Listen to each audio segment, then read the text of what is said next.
Why am I cautiously optimistic about the Rangers signing Kandremiller to a contract? Well, let's talk about that. And welcome back to New York Sports WickerMedia. I'm Watu-K99. Thank you, as always, for taking the time to watch these videos. Remember to join me every Wednesday night, 9 p.m. Eastern Time, for Wednesday Night Live with Watu-K99. We've done 2 episodes already. We're having a great time doing it. Come join the chat. Be part of the fun. Might do some trivia. You never know what might pop up. But I'm really excited about my new live show. I hope you'll join me.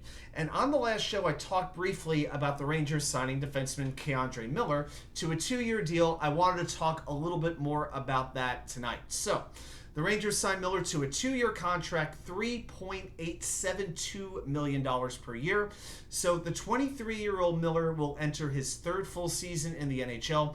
Last year, he finished with 9 goals and 52 points total, averaging just under 22 minutes of ice time per game over 79 games. Now, what's notable about that is going into that last year, Miller had a combined 32 points in his first 135 career games, basically 1 point every 4 games. In this case, he averaged basically about a point every game and a half, I guess is what it would come out to. But Miller has a whole lot of good traits. He's a very great skater. You know, for a player who's 6'5", 215 pounds, he's a very fluid, smooth skater, which you don't see all that often. He's not very choppy.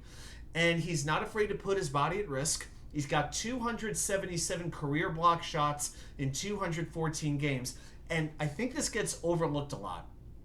But you can't forget about his durability. He's missed only 3 games in the last 2 years due to injury. You know, a lot of times we don't think about a player in any sport being durable until they're actually out.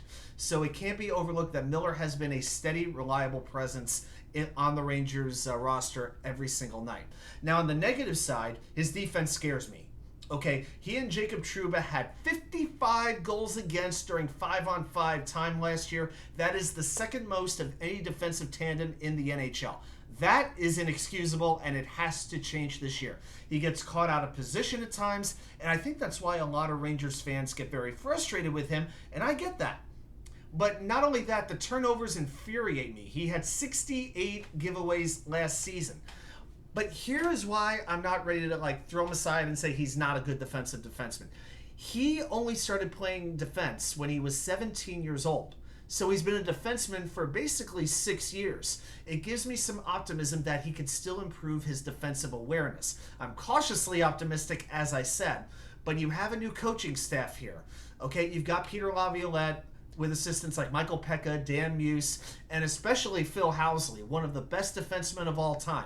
I bet that Housley is going to really focus on Miller and help him to work on his defensive awareness. I hope that he becomes a project of philhousley. And here's the thing you have to consider. We don't know what the left side of the Rangers defense is going to look like in about a year. You know, you have Ryan his contract is up after this year, although he is arbitration eligible. And then you have kids like, Zach Jones, Matthew Robertson, they're questionable. They haven't established themselves as NHLers. And Eric Gustafsson, he was signed, but to a 1-year contract. He's probably one and done. So to me, the positives do outweigh the negatives with giving Miller this 2-year deal. It's a necessary bridge contract. I think the value is fair for both sides. I definitely didn't think he deserved $4 million. I could deal with $3.8 million. And looking at the Rangers' salary cap situation, this is going to give them about $3 million or so to sign Alexislafreniere. For Lex, I'm hoping for about 2 years, $2.5 million, which will give the Rangers still a little bit of breathing room if they have to make a transaction at some point during the year.